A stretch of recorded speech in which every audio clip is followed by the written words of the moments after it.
జై గురుదత్త శ్రీ గురుదత్త. నేడు ధనుర్మాసంలో 27 రోజు మన అమ్మ ఆండాళ్ తల్లి నేటికి 26 రోజులు ధనుర్మాస వ్రతాన్ని పూర్తి చేసుకుని మనందరినీ కూడా 27వ రోజులోకి అమ్మ అడుగుపెట్టించింది. ఈ 26 రోజులు కూడా అమ్మ ఎంతో జ్ఞానాన్ని మన అందరికీ కూడా పంచిపెట్టింది. ఈ తిరుప్పావై ద్వారా అమ్మ ఎన్నో తెలియనటువంటి విషయాలు మనందరికీ కూడా తెలియచెప్పింది. చక్కగా శ్రీకృష్ణుని ప్రేమతత్వాన్ని పొందడం కోసం అందరితోనూ అమ్మ వెళుతూ గానం చేస్తూ ఒక్కొక్కరిని మేలుకొలుపుతూ చక్కగా అమ్మ మనందరికీ కూడా ఈ యొక్క తిరుప్పావై యొక్క సారాంశాన్ని మనకి అమ్మ తెలియజేసింది. భగవత్ ప్రేమ పొందాలి అంటే అందరితో పాటు వెళ్ళాలి అని మన వేదం ఏదైతే చెప్తోందో వేదాన్ని ప్రామాణికంగా తీసుకుని అమ్మ చక్కగా శ్రీకృష్ణుని యొక్క ప్రేమతత్వాన్ని పొందడం కోసం అందరితో పాటు వెళుతూ ఈ 26 రోజుల్లో భాగంగా అమ్మ ఇవాళ 27 రోజులోకి వచ్చింది. ఈ 26 రోజుల్లోనూ అమ్మ మనకి ఏమేమి తెలియజేసింది? ఏదైనా ఒక వ్రతం చేయాలంటే దానికి కాలం అనుకూలించాలి. కాబట్టి అమ్మ మొదటి పాసురంలో కాలాన్ని ప్రార్థన చేసింది. రెండో రోజు అమ్మ ఏం చెప్పిందంటే ఏదైనా ఒక వ్రతం చేస్తున్నామంటే చేసేవి చేయకూడనివి ఉంటాయి. అలా భగవంతుని యొక్క చరణాలను మనం పట్టుకోవాలి అంటే ఆ చెయ్యగలిగేవి ఏంటి, నియమాలు ఏంటి తెలుసుకోవాలని అమ్మ చక్కగా 6 నియమాలు చెప్పింది. మూడో రోజు పాసురంలో అమ్మ ఏం చెప్పిందంటే ఏదైతే మనం వ్రతం చేస్తున్నామో ఈ ధనుర్మాస వ్రతం ఇది చేయడం వల్ల మనం పొందేటటువంటి ప్రయోజనాలు ఏంటి అనేది అమ్మ చాలా స్పష్టంగా చెప్పింది. నాలుగో రోజు పాసురంలో అమ్మ ఏం చెప్పిందంటే ఈ ధనుర్మాస వ్రతానికి ప్రాథమికంగా మొదట మనం చేయవలసింది స్నానం ఆచరించాలి. ఆ స్నానాన్ని ఈ మార్గశీర్ష స్నానానికి అవసరమైనటువంటి నీరును ఇప్పించమని వర్షదేవుణ్ణి అమ్మ ప్రార్థన చేసింది. ఐదో రోజు పాసురంలో అమ్మ యొక్క సకులు చాలా తెలివిగల వాళ్ళు, వేదాంతులు ధర్మ సూక్ష్మాలు తెలిసిన వాళ్ళు ఉన్నారు. వారి మనసులో ఎక్కడో శ్రీకృష్ణ పరమాత్మ ఏంటి, మనకు దర్శనం ఏమిటి అనుమాన బీజం అనేది ఉంది. అమ్మ అది తెలుసుకుని వాళ్ళ మనసులో ఉన్నటువంటి భావాన్ని కనిపెట్టి అమ్మ వాళ్ళ అనుమానాన్ని నివృత్తి చేసింది. ఇంకా ఆరో రోజు పాసనంలో అమ్మే తానే స్వయంగా ప్రతి గోపబాలికి ఇంటికి వెళ్ళి అమ్మ మేలుకొలుపుతోంది. మనం అందరం కూడా వెళ్ళాలి, భగవంతుడి యొక్క ప్రేమతత్వాన్ని అందుకోవాలని అమ్మ ప్రతి ఒక్క గోపబాలి ఇంటికి వెళ్తుందన్నమాట. ఇక్కడి నుంచి 10 గోపబాలికలను అమ్మ మేలుకొలుపుతూ వెళ్తుంది. అదే నిజానికి తిరుప్పావై. అమ్మ మొదటి చిన్న గోపబాలికి ఇంటికి వెళ్తుంది. పక్షుల ధ్వనులు వినిపించట్లేదా, ఆలయంలో శంఖధ్వని వినిపించట్లేదా ఓ చిన్నదానా అని అమ్మ సంబోధిస్తూ గోపబాలికని లేపుతుంటే అమ్మాయి లేకపోయేసరికి తన చిన్న గోపబాలిక కాబట్టి అమ్మాయికి తెలియట్లేదని తాను ఎలా లేచాను అనేటటువంటి గుర్తుల్ని అమ్మ ఈ పాసురంలో చెప్పింది. ఇంక 7వ పాసురంలో ఈ గోపబాలికలందరికీ కూడా నాయిక ఒక ఇంట్లో పడుకుంటూ ఉంటుంది. అమ్మ అది గ్రహించి అక్కడికి వెళ్ళి అమ్మా భరద్వాజ పక్షులు మాట్లాడుకుంటున్నాయి వాటి ఎడబాటు గురించి నీకు అదైనా వినిపిస్తుందా, లేదా గోపబాలికలు అందరూ పెరుగు చిలుకుతున్నారు ఆ పెరుగు చిలికేటటువంటి ధ్వని కూడా వినిపించట్లేదా, ఏమిటమ్మా నువ్వే నాయికగా ఉండి నువ్వు పడుకుంటే ఎలాగా, మనం అందరం కృష్ణతత్వాన్ని పొందడం కోసం వెళ్తున్నాం కదా, నువ్వు లేవమ్మా లే మేలుకో అని అమ్మ 7వ పాసురంలో చెప్పడం జరిగింది. 8వ పాసురంలో అమ్మ ఏం చెప్పిందంటే గుర్రం రూపంలో వచ్చినటువంటి కేశ యొక్క దవడల్ని చీల్చేసినటువంటి దేవాది దేవుణ్ణి సేవించడం కోసం వెళ్తున్నాం, లేవమ్మా నువ్వు లేచి మాతో రావమ్మా అని చెప్పి 8వ పాసురంలో అమ్మ గోపబాలికని లేపడం జరిగింది. ఇంకా 9వ పాసురంలో అమ్మ ఎంత చక్కగా చెప్పిందంటే ఓ మామ కూతురా నువ్వు మూగదానివి జీవుడిదాని కాదు కదమ్మా, మా మాటలు వినిపిస్తున్నాయా నీకు, మీ ఇంటి చుట్టూరు మేడ చుట్టూరు దీపాలు పెట్టావు మాకు తెలుసులే, శ్రీకృష్ణుడు మీ ఇంట్లో ఉన్నాడా ఏమిటి, లేవమ్మా లే చక్కగా మనం శ్రీకృష్ణ ప్రేమతత్వాన్ని పొందడం కోసం వెళ్తున్నాం, ఈ వ్రతాన్ని అందుకునే కదమ్మా చేస్తున్నాం రావమ్మా అని చెప్పి అమ్మ 9వ పాసురంలో లేపడం జరిగింది. ఇంకా 10వ పాసురంలో అమ్మ ఎంత చక్కగా చెప్పిందంటే ఆ గోపాలికి లేపుతూ శ్రీకృష్ణుడి నీ ఇంటి పొరుగువాడిని మనకి తెలుసులే అమ్మా, ఓ అదృష్టవంతురాలా లేవమ్మా లే, నీకు కొంపదీసి కుంభకర్ణుడు ఆయన నిద్రని ఏమన్నా నీకు దానం చేశాడో ఏమిటి, లేవమ్మా చక్కగా మనం శ్రీకృష్ణ ప్రేమతత్వాన్ని పొందడం కోసం వెళ్తుంటే నువ్వు పడుకుంటావా, శరీర సుఖం చూసుకుంటావా, లేవమ్మా అని చెప్పి 10వ పాసురంలో అమ్మ చెప్పడం జరిగింది. ఇంకా 11వ పాసురంలో అమ్మ ఎంత చక్కగా పోలుస్తుందంటే అడవి నెమలి ఎలా అవుతే ఉంటుందో అటువంటి కేశాపాసాలు కలిగిందానా, మేము నూరాలా శ్రీకృష్ణ ప్రేమతత్వాన్ని పొందడం కోసం ప్రేమతత్వాన్ని గావించడం కోసం మేము వెళ్తుంటే గానం చేసుకుంటూ వెళ్తుంటే నువ్వు పడుకుంటావా, లేవమ్మా చక్కగా మాతో పాటు రా అని చెప్పి అమ్మ 11వ పాసురంలో చెప్పడం జరిగింది. ఇంకా 12వ పాసురంలో అమ్మ ఎంత స్పష్టంగా చెప్పిందంటే ఆ ఇంట్లో వాళ్ళు కృష్ణుడి యొక్క తత్వాన్ని గ్రహించి ఆ తత్వంలో ఉండిపోయి నిత్యకర్మలన్నీ వదిలేశారు. ఆ నిత్యకర్మలు వదిలేయటం వలన గోవు పొదుగు నుంచి పాలు అలా కలుపుతూ క్షీరదారం అయిపోతుంది. వీళ్ళు వచ్చేటప్పటికి కిందేమో క్షీరదారం, పైనేమో మంచుతో తడిసిపోతున్నారు.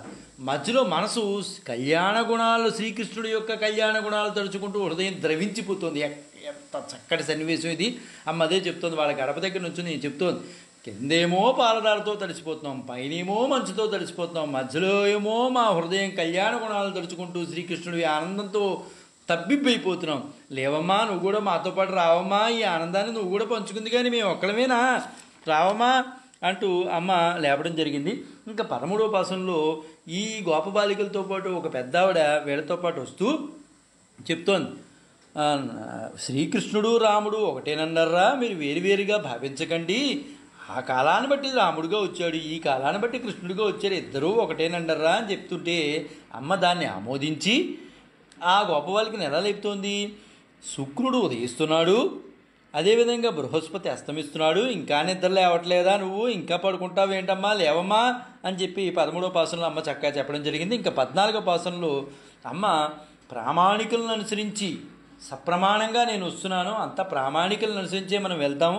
ప్రామాణికులు ఎలా ఉంటారు, ప్రత్యక్షం అనుమానం ఆప్తవాక్యాలను అనుసరించి ఉంటారు, దాన్ని పట్టుకునే మనం వెళ్తున్నాము అని చెబుతూ ఎర్ర కలువలు వికసిస్తున్నాయి, నల్ల కలువలు ముకుళించుకుపోతున్నాయి, ఇంకా నిద్ర ఏమిటమ్మా, లేవమ్మా, తెల్లవారైపోయింది, చక్కగా కృష్ణతత్వాన్ని పొందుతాం మనం వెళ్ళి అని చెప్పి 14వ పాసనంలో చెప్పింది. ఇంకా 15వ పాసనంలో అమ్మకి ఇదివరకు నేను వ్రతం చేస్తానంటే ఒక దివ్యజ్ఞాన సంపన్నురాలు నేను వస్తానని చెప్పి హామీ ఇచ్చింది. అమ్మ వాళ్ళ ఇంటికి వెళ్ళింది. వెళ్ళంగానే వేళ ధ్వనులు వినిపించి, ఏమిటి ఎక్కడ అందరూ వచ్చారా ఏమిటి అని అడిగింది లోపల నుంచి గోపబాలిక. అందరూ వచ్చారు, నువ్వే రాలేదమ్మా, చక్కగా పడుకుంటున్నావా, అంత దివ్యజ్ఞాన సంపన్నురాలివి, నువ్వు రాకపోతే ఎలాగమ్మా, నువ్వు వస్తేనే కదమ్మా కృష్ణుడు దర్శనం ఇచ్చేది మాకు, నువ్వు పడుకుంటే ఎలాగమ్మా అని 15వ పాసనంలో అమ్మ లేపడం జరిగింది. ఇక్కడి నుంచి అంటే 6వ పాసనం నుంచి 15వ పాసనం వరకు కూడా 10 మంది దివ్యజ్ఞాన సంపన్నుల్ని అమ్మ మేలుకొలుపుతూ వచ్చింది. నిజానికి ఈ 6 నుంచి 15 వరకు ఉన్నదే తిరుప్పావైగా మనం భావిస్తాము. ఈ 15 మందిని తీసుకుని అమ్మ 16వ పాసనంలో ఏం చెప్తోందంటే, ఈ దివ్యజ్ఞాన సంపన్నులందరినీ తీసుకుని నందగోపుడు భవనానికి వెళ్తుందమ్మ. అక్కడ నందగోప భవనంలో రక్షపట్లు అమ్మనాపి కొన్ని ప్రశ్నలు వేస్తారు. ఆ ప్రశ్నలకు సమాధానం అమ్మ చక్కగా చెబుతుంది. చెప్పిన తర్వాత అమ్మని లోపలికి పంపుతారు. ఆ పంపేటటువంటి సందర్భం 17వ పాసనం. గోపబాలికలు లోపలికి అడుగు పెట్టంగానే నందగోపుడు, యశోద, ఇంకా 2-3 పాన్పులు కనిపిస్తాయి వాళ్ళకి. 2-3 పాన్పులు కొంచెం మసగ్గా కనిపిస్తాయి. సరే, ఈ 2 పాన్పులు దాటి అక్కడికి వెళ్ళంగానే ఒక కాలు, ఆ కాలికి కడియం కనిపిస్తుంది. చూడంగానే అది శ్రీకృష్ణుడు అనుకుని ప్రార్థన చేస్తారు. అప్పుడు అక్కడ ఉన్నటువంటి బలదేవుడు వెంటనే అయ్యో ఎంత పొరపాటు జరిగిపోయింది, ఇక్కడ శ్రీకృష్ణుడు లేడమ్మా, శ్రీకృష్ణుడు నీలాదేవి భవనంలో ఉన్నాడమ్మా అని అతి రహస్యంగా గోదామాతకి బలదేవుడు చెప్తాడు. చెప్పంగానే అక్కడికి 17వ పాసం పూర్తి చేసుకుని 18వ పాసంలోకి అమ్మ అడుగు పడింది. ఎప్పుడైతే నీలాదేవి భవనంలో శ్రీకృష్ణ పరమాత్మ ఉన్నాడని బలదేవుడు చెప్పారో అక్కడికి చేరుకుని వాళ్ళు ప్రప్రథమంగా అమ్మను ప్రార్థిస్తారు. ఎక్కడైనా ఏ ప్రదేశంలో అయినా ఏ ప్రాంతంలో అయినా సరే ముందు అమ్మ దర్శనం చేసుకున్న తర్వాతే అయ్యవారి దర్శనం చేసుకోవాలి. కాబట్టి అమ్మని కీర్తిస్తోంది. అమ్మని కీర్తిస్తూ ఎలా చేస్తోంది, రామావతారంలో సీతాదేవి పురుషకారం ఎలా అయితే అయిందో కృష్ణావతారంలో నీలాదేవి పురుషకారం లాంటిది. అందుకనే అమ్మను ప్రార్థిస్తున్నారు. ఓ అందమైన దానా, తామర వల్లే ఉన్నటువంటి నీ హస్తాలతో తలుపు తీయమ్మా, శ్రీకృష్ణ ప్రేమతత్వాన్ని పొందడం కోసం వచ్చాం, ఆయన దర్శనం చేసుకుని వెళ్ళిపోతామమ్మా, ఒకసారి తలుపు తీయమ్మా తల్లి అని అమ్మని ప్రార్థన చేశారు. ఇంకా 19వ రోజు పాసనంలో అమ్మని ఎంత ప్రార్థన చేసినా రాకపోయేసరికి వాళ్ళకి కోపం వచ్చి స్వామివారు వస్తానంటే రావద్దు అంటుంది అమ్మ అని చెప్పి క్షణకాలం కూడా స్వామివారిని వదిలిపెట్టి ఉండలేవా, ఏమిటమ్మా ఇది, మేము అంత దూరం నుంచి 18 రోజులు పాసురాలు పాడుకుంటూ వస్తే స్వామిని బంధించేస్తావా, ఒక క్షణకాలం కూడా విరహం భరించలేవా నువ్వు, ఏమిటమ్మా ఇది అని 19వ పాసనంలో అమ్మవాళ్ళు గానం చేస్తారు పాసురాన్ని. ఇంకా 20వ పాసనంకి వచ్చేటప్పటికి ఎప్పుడైతే అమ్మని సేవిస్తే స్వామికి ఆనందం, అమ్మని పూలతో అలంకరిస్తే స్వామికి ఆనందం, అమ్మని పొగిడితే స్వామికి ఆనందం. మరి అమ్మని తిరిగితే స్వామికి ఆనందంగా ఉంటుందా, ఉండదు కదా, కొంచెం కోపంగా ఉన్నాడు. వెంటనే ఈ గోపాలికలు అందరూ అర్థం చేసుకున్నారు, అయితే అమ్మని నిష్ఠూరంగా మనం మాట్లాడాం కాబట్టి స్వామివారికి కోపం వచ్చి రాలేదేమో అని చెప్పి అమ్మని పొగట్టడం ప్రారంభించారు. ఓ నీలాదేవి, లక్ష్మీ ప్రతిరూపమా, ఓ పరిపూర్ణరాలా, మేలుకోమ్మా, మా మేలుకోమ్మా, నువ్వేమీ లేదమ్మా, చేయవలసిన విసరికర్ర అద్దం కొంచెం మాకు ఇప్పించమ్మా, స్వామితో పాటు మేము కూడా మంగళ స్నానాలు ఆచరిస్తామమ్మా అని 20వ పాసనలో గోదామాత గోపికలు ప్రార్థన చేశారు. ఇంకే 21వ పాసనలో ఇంకక్కడి నుంచి వీళ్ళు స్వామిని కీర్తించడం ప్రారంభిస్తారు. వేదాదులుచే నిర్ధారింపబడిన ప్రమాణం కలిగినటువంటి ఓ స్వామి, ఓ దేవతాశ్రేష్ఠుడా, వేదానికి కూడా అందనటువంటి వాడా, ఓ లేవయ్యా, ఓ కృష్ణ మమ్మ ఏలుకోవయ్యా, నీ కోసం అంత దూరం నుంచి వచ్చాం స్వామి, ఒక్కసారి నీ కటాక్షాలు మా వైపు చూపించు స్వామి అని చెప్పి స్వామిని ఎంతగానో వాళ్ళు వేడుకోవడం జరుగుతుందన్నమాట. అయినప్పుడు స్వామి నుంచి ఏమన్నా మాట్లాడతారేమో అని స్వామి ఇంకా అలాగే చూస్తూ కూర్చుంటారు. ఇంకా 22వ పాసనంలోకి వచ్చేప్పటికి వాళ్ళు ఇక్కడ ఉపమానం చెప్తారు. ఎలా చెప్తారంటే, చంద్రుడు సూర్యుడు ఒకే పర్యాయాలు ఉదయించినట్లు అంతటి అందమైన ఆ 2 కన్నులతో కూడా ఒక్కసారి మమ్మల్ని మా వైపు చూడు స్వామి, ఆ చూపు మా వైపు ప్రసరించే విధంగా చూడు స్వామి, మేము ఎంతో భవ్యమైన వ్రతాన్ని చేస్తూ మీ దగ్గరికి వచ్చాం స్వామి, ఒక్కసారి ఆ చూపులు మా వైపు చూడు స్వామి అని స్వామిని 22వ పాసంలో కోరుకున్నారు. ఇంక 23వ పాసంలో ఏమంటున్నారంటే, ఓ శ్రీకృష్ణ అతసీ పుష్ప సంకాసుడా, వర్షాకాలం కొండ గుహల్లో స్థిరంగా నిద్రించి బలిష్టమైన వీర్యవంతమైన సింహము తగిన సమయం కోసం చూస్తూ ఉంటుంది. తనంతట తనే మేలుకోవాలి తప్పించి సింహాన్ని ఎవరు దగ్గరికి వెళ్ళి ఏ జంతువు కూడా లేపేటటువంటి ధైర్యం లేదు. అలాగా నువ్వంత లేచి చక్కగా వచ్చి సింహాసనాన్ని అధిష్ఠించి మా అభీష్టం నిర్వర్తించు స్వామి అని చెప్పి స్వామిని 23వ పాసంలో కోరుకున్నారు. ఎప్పుడైతే కోరుకున్నారో స్వామివారి ఇలా నడుస్తూ వస్తారు. నడుస్తూ రాగానే నిజానికి ఆయన పాదాలు గులాబీ రంగులో ఉంటాయి, కొంచెం ఏదో ఉబ్బిపోయినట్లు కనిపిస్తాయి, వాళ్ళకి పాదాలు గాయపడినట్లు కనిపిస్తాయి. వెంటనే 24వ పాసంలో అప్పుడు వీళ్ళందరూ కలిసి, అయ్యయ్యో మేము ఎంత పని చేసాము, స్వామివారిని రమ్మంటే నడుస్తూ వచ్చాడు వల్ల పాదాలు కందిపోయాయి, అయ్యయ్యో మేము ప్రేమతత్వంలో పడిపోయి స్వామివారిని ఇబ్బంది పెట్టామో అయ్యో అని చెప్పేసి ఆయనకి మంగళాశాసనాలు, ఆ పాదాలకి మంగళాశాసనాలు చెప్తున్నారు. ఎలా చెప్తున్నారు, ఎంత చక్కగా చెప్తున్నారు అని 24వ పాసనంలో. ఇది అద్భుతమైన పాసనం అండి. అలనాడు ఇంద్రునికి రాజ్యమీ తెలిచి బలిని అణిచివేటుకు అవతరించి 3 లోకాలు కొలిచిన నీ పాదాలకు మంగళాశాసనము. గోవులు ఏవైతే ఉన్నాయో ఆ గోపబాలికలను గోవులు రక్షణార్థం గోవర్ధన పర్వతం ఎత్తి కాపాడిన నీ ఆశ్రిత వాత్సల్య గుణాలకు మంగళాశాసనము. ఈనాడు నిన్ను చేరవచ్చామయ్యా, మేము ఒక్కసారి నీ మనసును మా వైపు పడేవయ్యా, దయచూడవు స్వామి, మేము భవ్యమైన వ్రతాన్ని చేస్తూ వచ్చాము, కాపాడు తండ్రి అని 24వ పాసనంలో చక్కగా మంగళాశాసనాలు చెబుతూ స్వామికి వారు కీర్తించారు. అక్కడికి 24వ పాసనం అయింది.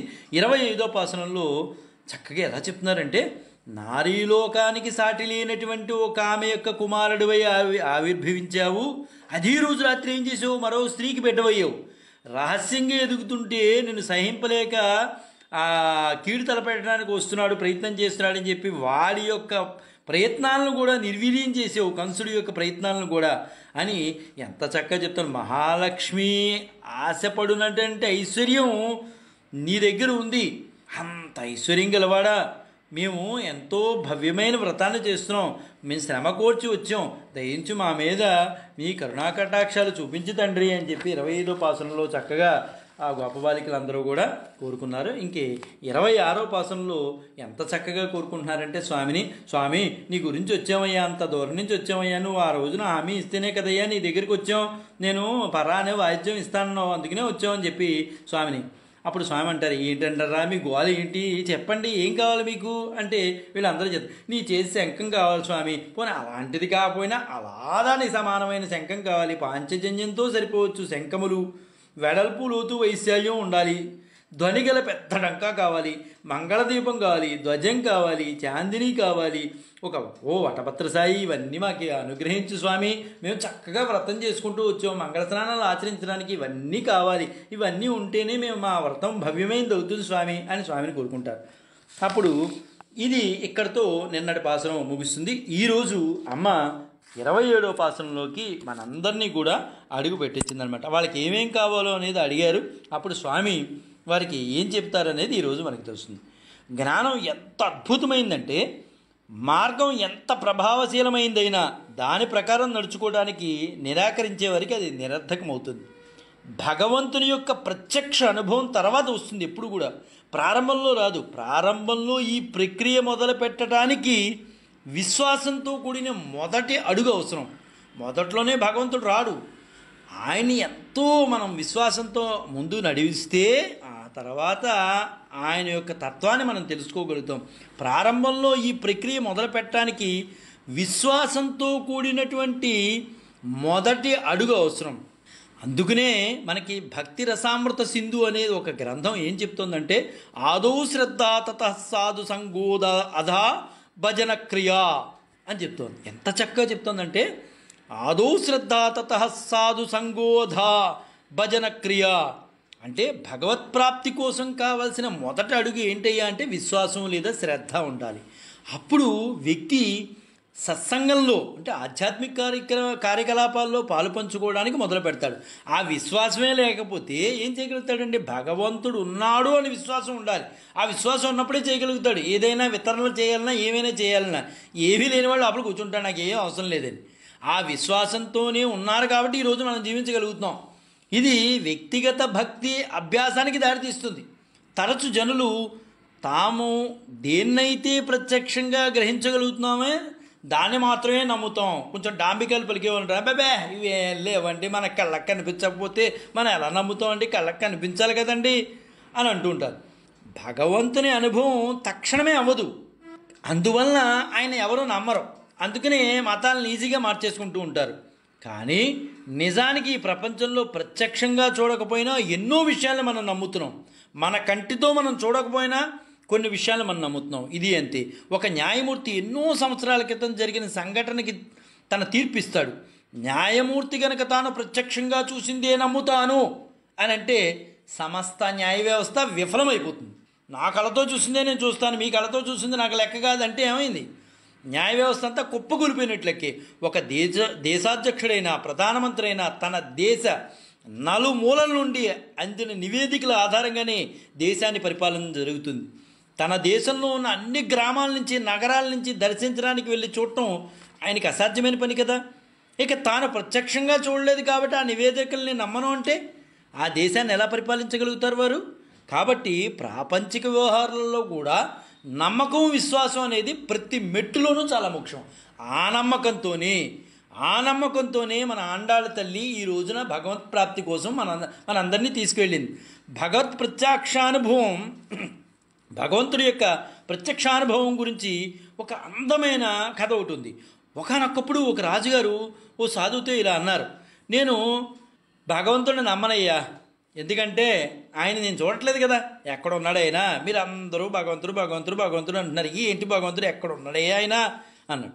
ఆ సాధువు గారు వెంటనే అజ్ఞానంలో ఉన్న రాజుకి జ్ఞానం చేయించాలి కదా, తీయాలి కదా, తీయటం కోసం ఆయన ఏం చేశారంటే ఆయన మనసులో అంటే అజ్ఞానంతో మాట్లాడిన మాట ఆ జ్ఞానానికి ముందు కలిసింది, పోవాలంటే ఆవే శరణ్యం. అందువలన పోవడం కోసం ఆయన ఏమన్నారంటే, అయ్యా రాజుగారు మహానుభావ, మీకు చాలా జ్ఞాన సంపన్నులు, కానీ దాని ముందు ఉంది, పోవడం కోసం ఒక ఆవుని పంపించండి, నేను చూపిస్తాను అన్నాడు. అద్భుతం, భగవంతుడు నువ్వు చూపిస్తానంటే ఇంకెంతకన్నా కావాల్సిందే ఉంది. ఏంటి, ఆవులు మందనే తీసుకొస్తామని ఒక ఆవును తీసుకొచ్చారు. ఒక ఆవు రాజుగారి సభకు తెమ్మన్నాడు. రాజుగారి దగ్గర ఒప్పుకొని తన సేవకులు ఆవును తెమ్మని ఆదేశించారు. సాధువు ఆవును పాలన పెతకమని అభ్యర్థించాడు. రాజుగారు మరలా తన సేవలకు, సాధువు ఏం చెప్తే అది చేయండి, నాకు భగవంతుడు చూపిస్తాడు ఆయన, అంతే, అదే లెక్క, మీరు ఏం చెప్తే చేయండి అన్నాడు. సాధువు అడిగాడు, ఓ రాజా, మీ ఉద్దేశంలో ఇప్పుడు తీసిన ఈ పాలల్లో వెన్న ఉందని అనుకుంటున్నారా అని అన్నాడు. వెన్న ఉందని తనకి పూర్తి నమ్మకం ఉందని రాజుగారు అన్నారు. లేకపోవడం ఏంటయ్యా, పాలలో వెన్న ఉంటే చక్కగా మంచి ఆవులు, రాజస్థానంలో ఉన్న ఆవులు, అదిగో వెన్న ఉంది అందులో అన్నాడు. ఆ సాధువు అన్నాడు, పాలల్లో మీరు ఇప్పుడున్న వెన్న చూడటం లేదు కదయ్యా రాజావారు, వెన్న ఉందని ఎలా నమ్ముతారు మీరు అన్నాడు. రాజుగారు ఒక్కసారి కంగు తిన్నాడు. రాజుగారు అన్నాడు, మనకి ఈ సమయంలో కనపట్లేదు, ఎందుకంటే పాలలో మొత్తం వెన్న వ్యాపం ఏముందయ్యా, కానీ దాన్ని చూడాలంటే ఒక పద్ధతి ఉంది, దానికి కొన్ని పద్ధతులు ఉంటాయి, ఎలా పడితే అలా కనిపిస్తాయా, నీకు వెన్న కనిపించాలంటే కనిపించేస్తుంది ఏటయ్యా, కొంత పద్ధతి ఉంది, ఆ పద్ధతి చెప్తాను విను. ఈ పాలను పెరుగుగా చేసి ఆ పెరుగు చిలిగితే ఆ వెన్న బయట పడుతుంది, అప్పుడు నీకు వెన్న కనిపిస్తుంది, ఉత్తినే కనిపిస్తుందా నీకు అన్నాడు. ఆ సాధువు అన్నాడు, అయ్యా పాలల్లో వెన్నలాగా భగవంతుడు అంతటా ఉన్నాడయ్యా. ఈ సమయంలో భగవంతుని చూడలేకపోయినా భగవంతుడు లేడు అని నిశ్చయానికి మనం తొందరపడి రాకూడదు. ఆయన చూడటానికి కూడా మీరు చెప్పినట్టే ఒక ప్రక్రియ అనేది ఉంది. మనం విశ్వాసంతో ఉండి ఆ ప్రక్రియను చేపడితే మనకు భగవంతుడు ప్రత్యక్షానుభూతి లభిస్తుంది అన్నాడు. అప్పుడు రాజుగారు ఒక్కసారి ఆశ్చర్యపోయారు. చూసారా, అంటే అదే ప్రక్రియని, అంటే ఇలా వెళితే మనం జ్ఞాన సంపద భగవంతుని దర్శించాలంటే భక్తిభావంతో మనం గానం చేసుకుంటూ వెళితే భగవంతుడు మనకు ప్రత్యక్షం అవుతాడు, ఇది వేదం చెబుతోంది అని మన అమ్మ ఆండాళ్ళ తల్లి నేటికి నిరూపించేస్తోంది. మన ఆండాళ్ళ తల్లి కూడా మా పెద్దలు చెప్పిన మాట ఏదైతే ఉందో ఆ మాట పట్టుకుని వచ్చానగానే కృష్ణుడు అంత ఆనందపడిపోయాడు. అందుకనే పెద్దల మాట పట్టుకుని పెద్దల మాట వినండి, అనుభవజ్ఞులైన మాట వినండి అని ఎందుకంటారు. ఇదే అనమాట, పెద్దల మాట పట్టుకుని వచ్చింది అమ్మ. ఇలా వెళితే నీకు భగవత్ సాక్షాత్కారం లభిస్తుందంటే అదే మాట పట్టుకుని వచ్చిందమ్మ. భగవంతుని మీద నమ్మకం అనేది మానవులకి అనాయాసంగా అనుసరించే సహజమైన ప్రక్రియ కాదు. మనకి ఇవ్వబడిన స్వతంత్ర చిత్తమును ఉపయోగించుకుని భగవంతునిపై నమ్మకం కలిగేలా ఉండాలనే దృఢమైన నిర్ణయానికి రావాలి మనం. కౌరవ సభలో ఏం జరిగింది? దుశ్శాసనుడు ద్రౌపదిని వివస్త్రం చేయడానికి ప్రయత్నించాడు. శ్రీకృష్ణుడు ఏం చేశాడు? ఆమె చీరను పొడిగించి ఆమెను అవమానాన్ని సిగ్గు నుండి కాపాడాడు. అక్కడున్న కౌరవులందరూ అద్భుతాన్ని చూశారు. కానీ శ్రీకృష్ణుని సర్వశక్తిత్వము పై నమ్మకం ఉంచడానికి తిరస్కరించారు. ఆయనే భగవంతుడు అనే విషయాన్ని తెలుసుకోలేపారు. మన పక్కన భగవంతుడు ఉన్నా మనం భగవంతుడిని తెలుసుకోలేకపోతున్నాం. మనం అది అంత దౌర్భాగ్యంలో ఉన్నాం, నిజాన్ని అర్థం చేసుకోలేకపోతున్నాం. అందుకనే భగవానుడు కూడా ఎంత చక్కగా చెప్తున్నారంటే, అశ్రద్ధదానా పురుష ధర్మస్యాస్య పరంతప అప్రాప్యామా నివర్తంతే మృత్యు సంసారవర్త్మని. అశ్రద్ధదాన పురుష ధర్మస్యాస్య పరంతప అప్రాప్యామా నివర్తంతే మృత్యు సంసారవర్త్మని. ఈ ధర్మం యందు విశ్వాసం లేని జనులు నన్ను పొందలేరు. మనం ఏదైతే ఒక ధర్మం అని పెట్టుకున్నామో ఆ ధర్మం నుండి విశ్వాసం లేకుండా అటు ఇటు జంపు చేసేవారు నన్ను ఎప్పటికీ కూడా పొందలేరు. శత్రువులను జయించేవాడా, వారు పదే జన్మమరణ చక్రంలో ఈ లోకానికి తిరుగుతూనే ఉంటారు. ఆధ్యాత్మిక పదంపై విశ్వాసం అవసరం లేదు అని నిర్ణయించుకున్న వారు దివ్య జ్ఞానాన్ని తెలుసుకోలేకుండానే ఉండిపోతారు. ఈ జనమరణ చక్రంలో మళ్ళీ తిరుగుతూనే ఉంటారు. ఆధ్యాత్మిక భావమే ఇవన్నీ ఏమి లేదండి అనుకునేవాడు వాడు మళ్ళీ పుట్టడం మళ్ళీ చావడం, మళ్ళీ పుట్టడం మళ్ళీ చావడం, తినటం పడుకోవడం కూర్చోవడం, ఇదే తప్పించి ఒక పుస్తకం చదువుదామా, ఒక ఆధ్యాత్మిక జ్ఞానం పెంపొందించుకున్నామా, ఇవేం లేదు. సెల్ల పెట్టుకోవడం, టీవీ ముందు కూర్చోవడం, టీవీ చూడటం, అంతే. ఇంకా వాడికి ఆధ్యాత్మిక జ్ఞానం అనేది ఏమీ లేదు వాడికి. అదే చెప్తున్నాడు స్వామి. పరమాత్మకున్న పేరు నారాయణ, అది ఒక పెద్ద సాగరం లాంటిది. అందులోంచి తేలిన ఒక నామమే గోవిందా. భగవంతుడు అవతరించి సంపాదించుకున్న నామం గోవిందనామం. అందుకనే మన వాళ్ళు ఏ పని చేసినా ముందు ఏమంటారు? శ్రీ గోవింద గోవింద గోవింద అంటూ సంకల్పం చెప్పుకుని కార్యంలోకి ఉద్యమిస్తారు. ఈ నామం కృష్ణావతారానికి ప్రత్యేకం. 7 రోజులు గోవర్ధన పర్వతాన్ని ఎత్తి పట్టుకుని గోపీజన సంరక్షణ చేసి ఇంద్రునిచే గోవింద పట్టాభిషేకం చేయించుకున్నవాడు ఈ కృష్ణుడు. కష్టపడి సంపాదించిన నామం అవటం చేత 7 రోజులండి, 7 రోజులు అలా పట్టుకుని నిలబడిపోయాడు ఆయన. ఎంత శ్రమించిపోయాడో. అందుకునే ఆ నామం అంటే ఆయనకు చాలా ఇష్టం. అందుకునే మన ఆండాళ్ళ తల్లి ఈరోజు మొదలుకొని 3 రోజుల వరకు, అంటే 27వ పాసురం, 28వ పాసురం, 29వ పాసురం వరకు గోవిందనామాన్నే ఉచ్చరిస్తుంది. ఎందువలంటే ఆయనకు గోవిందా అంటే మురిసిపోతాడు. ఎందువలంటే అన్ని అవతారాలు శ్రమ లేకుండానే చేశాడు. ఇందులో మాత్రం శ్రమతో 7 రోజులు అలా పట్టుకుని ఉంచున్నాడు ఆయన. అందువలన గోవిందా అంటే ఆయన మురిసిపోతాడనమాట. అదే చక్కగా అమ్మ ఈనాడు పాసురంలో గోవిందా అంటూ ఉచ్చరిస్తూ పాసురాన్ని ఎంత చక్కగా పాడుతోంది. స్వామి ఆనందపడే విధంగా పాడుతోంది. కోడైర్ వెల్లుం సీర్ గోవిందా, கோடாரே வெல்லும் சீர் கோவிந்தா உந்தன் பாடிப்பறை கொண்டு யாம் பெருசம்மானம் நாடு புகழும் பரிசனால் நன்றாக சோடகமே தோள் வளைத்தோள் செவிப்பூவே பாடகவே என்றனை புல்லலும் யாம் அணிவோம் ஆடை ஊடுப்போம் அதன் பின்னே பார்ச்சோரு மூடனை பெய்யுது முழங்களை வழிவாரா కూడి என்று కుళిందున్ ఏలూరంబావాయ్. ఎంత చక్కగా అమ్మ గోవిందనామాన్ని ఉచ్చరిస్తూ ఈ 3 రోజులు కూడా ఎంత అద్భుతంగా చెప్తుందంటే అమ్మ గోవిందనామాన్నే పట్టుకుందనమాట.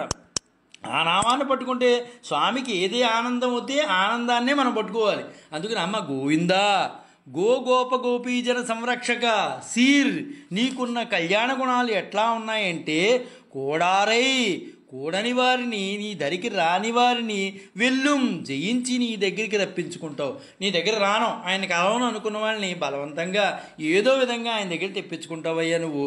కూడని వారంటే ఈ లోకంలో 3 రకాలు ఉంటారు. ద్వేషంతో కొందరు, ఏం పట్టకు ఉదాసీనులతో కొందరు, ప్రేమ అధికపై తాము దరి చేరితే స్వామి ఎక్కడ మచ్చ అంటుతుందో అని కొందరు, ఇలా ఉంటారు 3 రకాలు. కూడని వారిని తన బాణాలతో దగ్గర లాక్కుంటాడు. ఇక ప్రేమించి దూరం అయ్యే వాళ్ళని తన అనునయంతో దగ్గర చేర్చుకుంటారు. అంటే నమ్మాళ్ళ వారిని అలానే కదా తీసుకున్నారు. స్వామి దరి చేసుకున్నారు, నేను దరికి రానే రానన్నాడు. నాలాంటి అల్పుడు నీ వద్దకు వస్తే ఆ కాంతి అనే శ్వేత వస్త్రంకు మచ్చ అంటుతుందని దూరంగా ఉండిపోయాడు. స్వామి నమ్మాళ్ళవారిని నిలిపి వడవేళ్ళు ఒలగిన్ అని తిరువాయుమళి అనే దివ్య ప్రబంధంలో ఇలా అంటాడు స్వామి. నమ్మాళ్ళవారు అనగనగా ఒక గోకులంలో నేను శ్రమించి గోవుల్ని కాచా, పాలు పెరుగు వెన్న బాగా వచ్చాయి, కానీ నాకు అందకుండా వాళ్ళంతా దాచుకుంటున్నారయ్యా, తప్పెవరిదయ్యా అంటే నమ్మాళ్ళవారు వాడిదేనయ్యా అని చెప్పాడు. వాళ్ళందరూ దాచుకుంటున్నారు వెన్న ఇవన్నీ అంటే అప్పుడు నమ్మాళ్ళవారు అన్నారు, నీ తప్పుగా స్వామి, వాళ్ళదే తప్పు స్వామి, మరి నేను కష్టపడి సంపాదించింది దాచడం తప్పా కాదా అంటే తప్పేనయ్యా అని నమ్మాళ్ళవారు చెప్పారు.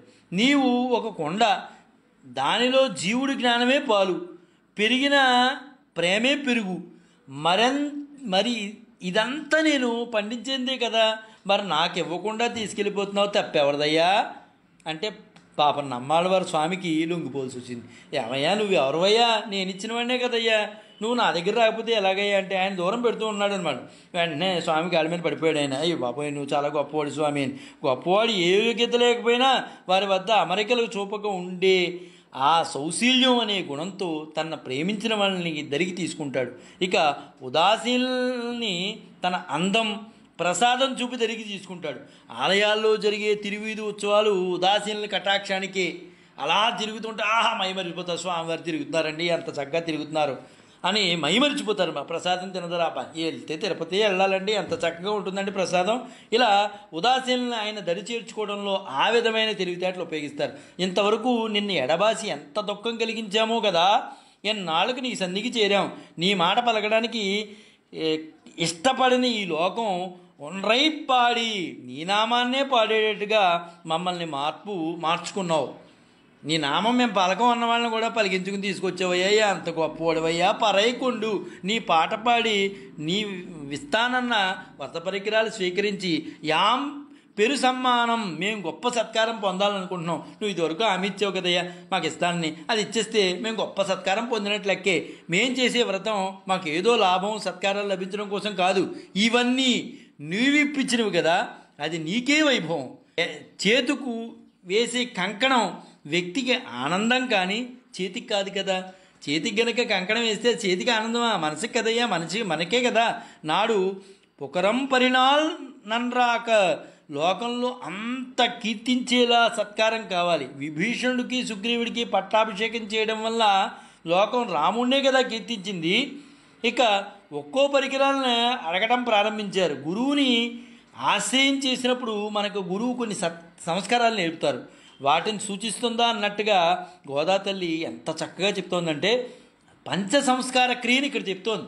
అంటే పెద్దలను అనుసరించి వచ్చారు లేదో అనేది చెప్పడానికి ఇది ఒక మార్గం.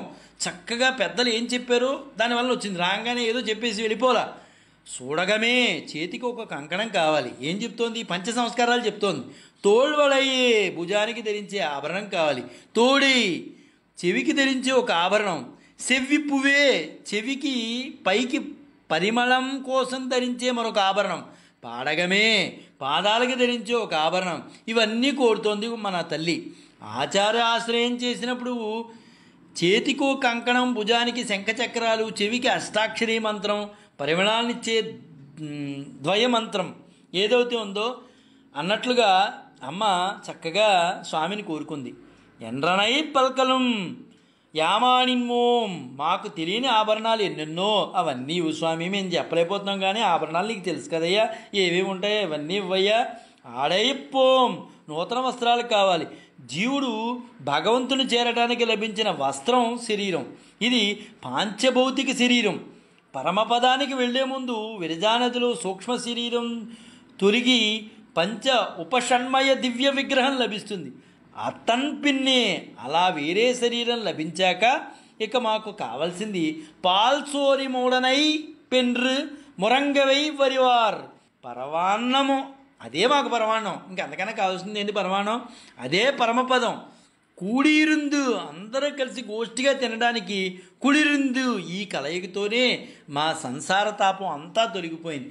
ఏవి స్వామి ఎంత చక్కగా పాలల్లో ఉడికిన అన్నం పూర్తిగా మునుగుడలో పాలలో పోసిన నెయ్యి మోచేతి మీదగా జారుచుండంగా నీతో మన వారందరితో ఆనందంగా కలిసి ఆరగిస్తాం స్వామి.